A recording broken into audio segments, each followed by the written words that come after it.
दबदबा था, दबदबा है और दबदबा रहेगा।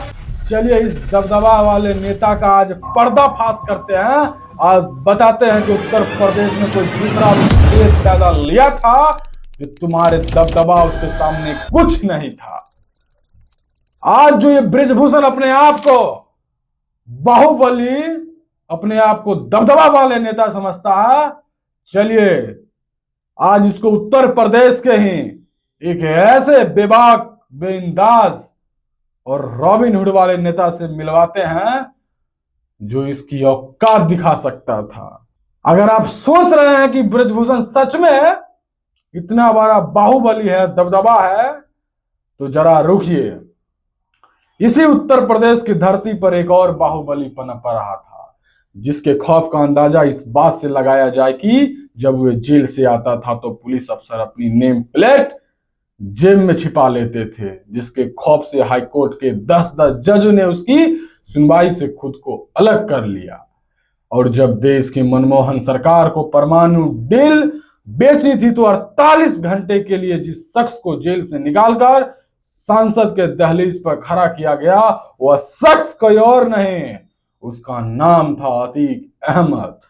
हाँ, रूह कांप गया ना इस नाम सुन के। इस नाम में ही इतना पावर है कि अच्छे अच्छे बाहुबली का पसीना छूट जाता है। तो सोचो ये जब ये जिंदा होगा कितना पावरफुल होगा।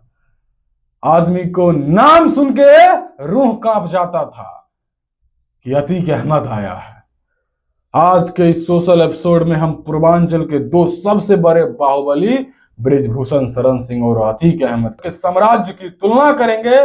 किसका साम्राज्य कितना बड़ा था, किसने सत्ता को अपनी उंगली पर नचाया, और क्यों तथ्य के तराजू पर तोलने पर अतीक अहमद का पावर गेम बृजभूषण सिंह के कहीं ज्यादा भाई नजर आता है, और किसमें कितना था दम, इस वीडियो में आज साबित हो जाएगा। आइए शुरू करते हैं उत्तर प्रदेश के बाहुबल की सबसे बड़ी पड़ताल। सबसे पहले बात करते हैं इन दोनों के शुरुआती दौर और इलाके में उनके दबदबे की। बृजभूषण शरण सिंह 1957 में गोंडा में जन्मे। बृजभूषण सिंह का दबदबा सामान्य प्रभाव और राजनीतिक चटुकरता पर टिका था। छात्र राजनीति से शुरुआत, हैंड ग्रेनेड चलाने के आरोप और फिर 80 के दशक में खनन की ठेकेदारी। बृजभूषण ने अपने प्रभाव को फैलाने के लिए एक राजनीतिक छत्र छाया सुनी जिसका नाम है राम मंदिर। आपको अच्छी तरह से होगा, ये बृजभूषण सिंह का प्रचलन राम मंदिर से ही स्टार्ट हुआ था।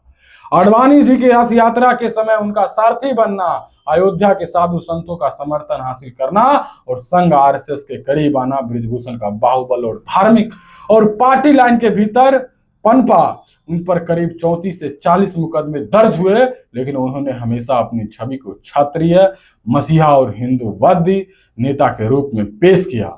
लेकिन अतीक अहमद का एंट्री के लिए अब रुको। दूसरी तरफ अतीक अहमद सफर अपनी किसी पार्टी की मेहरबानी पर नहीं निर्भर करता। 10वीं में फेल 1962 में कसारी मसारी के एक गरीब तांगे वाले हाजी फिरोज के घर जन्म अतीक सिर्फ 17 साल की उम्र 1979 में कत्ल के केस में नामजद हो गया। अतीक ने अपने साम्राज्य किसी राजनीतिक आंदोलन से नहीं बल्कि सीधे बंदूक की नोक और खून खराबे से खड़ा किया। यूपी का पहला गैंगस्टर एक्ट जिस शख्स पर लगा हुआ कोई और नहीं, वो शेर था जिसका नाम था अतीक अहमद। चांद बाबा जैसे खूंखार डॉन जिसके डर से पुलिस स्टेशन घेर कर बम फेंक दिए जाते थे, अतीक अहमद उस चांद बाबा का सफाया करके प्रयागराज इलाहाबाद पर कब्जा जमाया था। जिसका एंट्री इतना खतरनाक हो, जिसका पावरफुल, जिसका पावर का स्टार्टिंग इस छवि से हो कि पहले उस एरिया के पहले शेर को हटाया जाए। सोचो इंसान कितना पावरफुल होगा। गलत सही अलग मैटर है, कोई भी दूध का धुला हुआ नहीं है। मेरी कोई बृजभूषण सिंह से निजी दुश्मनी नहीं है, लेकिन जहां तक वो पावर, दबदबा, रुतबा की बात करते हैं, चलिए इसको आज उसकी औकात दिखाते हैं। उसके बाप से भेंट कराते हैं कि उसी उत्तर प्रदेश में कोई तुम्हारा बाप भी था जिसके सुमाने तुम्हारी चू नहीं खुलती थी। बृजभूषण सिंह का रसूख गुंडा, केसरगंज और बलरामपुर जैसे 3 से 4 जिलों तक सीमित रहा, लेकिन अतीक अहमद का खौफ ऐसा था कि प्रयागराज में उसकी मर्जी के बिना परिंदा भी पर नहीं मार सकता था। बृजभूषण के खिलाफ मुकदमे जरूर थे, लेकिन अतीक अहमद पर 100 से ज्यादा संगीन आपराधिक मुकदमे दर्ज थे, जिनमें हत्या, अपहरण और रंगदारी, जमीन कब्जे के मामले में शामिल थे। इतना एफआईआर था, फिर भी किसी के माई के लाल में इतना दम नहीं कोई जाके अतीक अहमद को अरेस्ट कर ले। कोई भी आपराधिक उस पर सिद्ध नहीं हो पाया था। इतना शातिर, चालाक और पावरफुल था। अब आते हैं राजनीति की विरासत पर, कौन कितना बड़ा खिलाड़ी था। यह तो क्राइम की दुनिया थी जहां अपना दबदबा की बात होती है। अब राजनीतिक विरासत को देखिए। बृजभूषण शरण 6 बार के सांसद रहे, 5 बार बीजेपी से, 1 बार सपा से। 1991 में वो पहली बार सांसद बने। उनका राजनीतिक मॉडल स्वतंत्र चुनावी मशीनरी पर आधारित था। वे पार्टी के लिए जितना जरूरी थे, पार्टी उनके लिए उतना ही जरूरत थी। लेकिन ध्यान दीजिए, जब 2004 में गोंडा से बीजेपी प्रत्याशी घनश्याम शुक्ला की संदिग्ध एक्सीडेंट में मौत हुई, तब अटल बिहारी वाजपेयी ने खुद बृजभूषण पर शक जताया था। नतीजा, बृजभूषण को बीजेपी में किनारे कर दिया। जैसे अटल जी आ रहे थे, मैं दौड़ करके गए, पैर छुआ, उन्होंने छड़ी से रोक दिया और उन्होंने कहा मरवा दिया। मैं समझ नहीं पाया। हमने कहा क्या? कहीं मरवा दिया? उनका किसको? कहीं उसको? कहीं हाँ। हम कहा अटल जी। मैं भगवान समझता था, आपको भगवान समझता था। तो उन्होंने 2008 में क्रॉस वोटिंग करके सपा का दामन थाम लिया और फिर 2014 में वापस बीजेपी में आए। यानी बृजभूषण को अपनी राजनीतिक बचाए रखने के लिए पार्टियों का सहारा लेना पड़ा। अतीक अहमद सिस्टम को घुटने पर लाने वाला बाहुबली था। अब जरा अतीक अहमद के राजनीतिक कैरियर को देखिए। अतीक किसी पार्टी का मोहताज नहीं थे। 1979 से 2004 तक लगभग 5 बार अतीक अहमद निर्दलीय और अन्य दलों से विधायक चुना गया। उस दौर में कोई भी बड़ी पार्टी अतीक के खिलाफ मजबूत प्रत्याशी उतारने की हिम्मत नहीं करती थी। 2004 का ऐतिहासिक चुनाव अतीक अहमद ने फूलपुर लोकसभा सीट से चुनाव जीता। फूलपुर कोई आम सीट नहीं थी, वह सीट थी जहां देश के सबसे बड़े प्रधानमंत्री पंडित जवाहरलाल नेहरू और बीपी सिंह सांसद बने थे। अब सोच लो, एक टांगे वाला का बेटा जवाहरलाल नेहरू जिस सीट से जीतता है, उस सीट से अतीक अहमद जीतता है। सोच लो राजनीतिक कद कितना बड़ा था। एक टांगे वाले का बेटा उस ऐतिहासिक संसद बनकर बैठा। 2008 में जब मनमोहन सिंह सरकार पर अमेरिका से न्यूक्लियर डील को लेकर संकट आया, तो केंद्र सरकार को एक एक वोट की जरूरत थी। उस वक्त अतीक अहमद जेल में।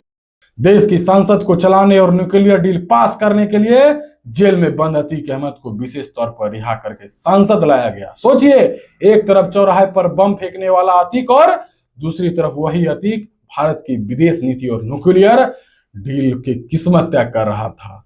और सबसे बड़ा दुर्दहास, अतीक ने सपा सुप्रीमो मुलायम सिंह यादव के निर्देश के खिलाफ जाकर न्यूक्लियर डील के विरोध में वोट ठोक दिया था। देख रहे हो, इसको कहते हैं रुतबा, दबदबा। तुम बताते हो दबदबा था, दबदबा है और रहेगा। जेल में था व्यक्ति और देश का सबसे बड़ा न्यूक्लियर डील में वोटिंग कर रहा था।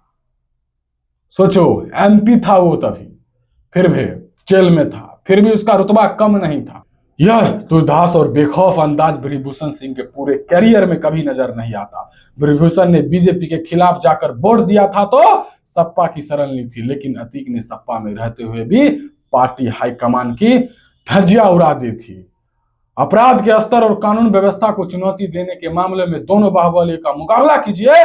बृजभूषण शरण स्पीकर आरोप देखिएगा तो 1992 में जेजे अस्पताल शूटर आउट के बाद दाऊद इब्राहिम के गुंडों सुभाष सिंह ठाकुर आदि को शरण देने के आरोप में बृजभूषण पर टाड़ा लगा था। वे तिहाड़ जेल गए।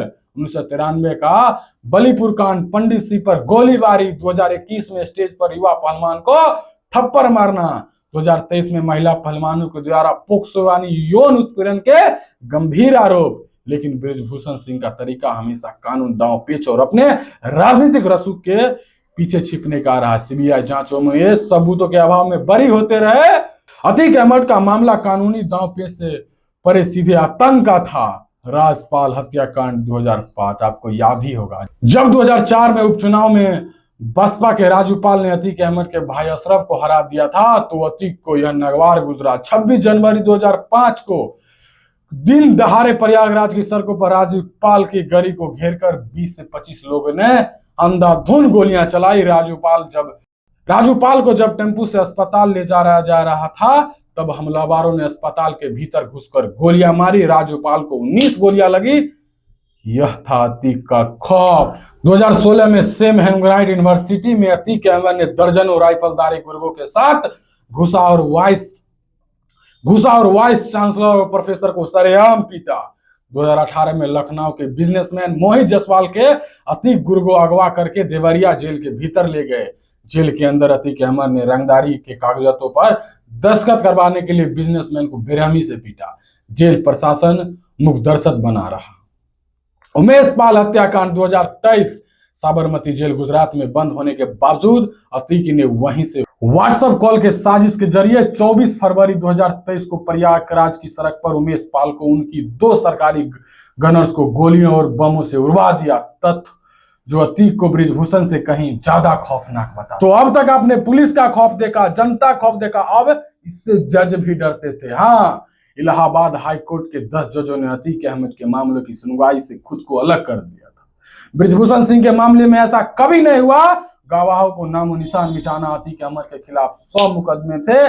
40 साल तक किसी एक केस में भी सजा नहीं हो सकी, क्योंकि गवाह या तो मुकर जाते थे या रहस्यमय तरीके से गायब कर दिए जाते। ब्रिजभूषण शरण सिंह चतुर राजनीतिक बाहुबली है, जिन्होंने हमेशा सत्ता और पार्टी सुरक्षा कवच के भीतर रहकर अपनी शक्ति का इस्तेमाल किया। लेकिन अतीक अहमद एक ऐसा राक्षसी बाहुबली था जिसने स्टेट पुलिस और जिले प्रशासन और न्यायपालिका सबकी संपूर्णता को सीधे चुनौती दी। अतीक अहमद के लिए जेल कोई रुकावट नहीं थी। तो गाइस, अगर आप सोच रहे हो कि अतीक अहमद का इतना ही पावर था, इतना ही दबदबा था, अब इतना ही वो आतंक फैला रखा था, तो आप गलत हो। ये बस टेलर था कि उस समय रेलवे मिनिस्टर लालू यादव हुआ करते थे। अब सोचो लालू यादव का उस समय क्या वर्चस्व हुआ करता था। जब वो रेलवे मिनिस्टर थे, सिर्फ ये अतीक अहमद की वजह से स्क्रैप का सेंटर हुआ करता था इलाहाबाद। इसके डर से, इसके खौफ से लालू यादव को ये सेंटर पॉइंट चेंज करके झांसी डालना पड़ा। आप सोच लो क्या खौफ था इसका। रेलवे मिनिस्टर डरा करता था इससे। यार इतना बड़ा बाहुबली था ना, ये अपना अगर कोई गाड़ी आ जाए सामने में तो ये बैक नहीं कर सकता था, सामने वाला पीछे वाला ही बैक करता था। अगर वो बैक नहीं करता वो जान से जाता था। इस तरह का खौफ था। एक बार जो बोल दिया तो बोल दिया। ये ब्रिजभूषण शरण सिंह नहीं थे कि सच बात बोलने में भी डर लगता था, जैसे अपने हनुमान कड़ी वाला केस में देख लिया। ब्रिजभूषण सिंह ने साफ बोल दिया कि उस हनुमान गढ़ी पर कभी नमाज नहीं पढ़ा गया, लेकिन जब योगी आदित्यनाथ ने बोला तो फिर इसने झुक के उसी बात को यू टर्न मारा। खत्म हो गया ना दबदबा। ये अतीक अहमद वो ब्रिजभूषण नहीं है। जब राम मंदिर चंदा चोरी की बात आए तो हाथ जोड़ के बोलते हैं कि हम डर गए, हम कमजोर हैं। तो अब काहे का बाहुबली, काहे का रुतबा, काहे का दबदबा? अब बताइए किसमें कितना है दम? टिक नहीं पाएंगे ब्रिजभूषण अतीक अहमद के सामने। भले आज वो चले गए, लेकिन आज भी उसका वर्चस्व सदा के देखिए। और आज जो भी आज उसके बेटे पत्नी को परेशान कर रहे हैं, जरा उनसे पूछिए, जो आज चौवा अलगा के उनके खिलाफ बोल रहे हैं, जरा पूछिए अगर कहां गई थी आपकी हिम्मत, कहां गई थी आपकी मर्दगानगी जब वो जिंदा था। जो आदमी विधायक को सिटिंग एमएलए को दौरा के मार सकता है, वो आदमी सोचो कितना पावरफुल था। तो चलिए अब आप लोग कमेंट करके बताइए कौन कितना पावरफुल था। हाँ, मेरी कोई ब्रिजभूषण से निजी दुश्मनी नहीं है ये, और कोई भी दूध का धुला हुआ नहीं है, ये भी सच है। तो चलिए अब आप लोग कमेंट करके बताइए कौन कितना पावरफुल था।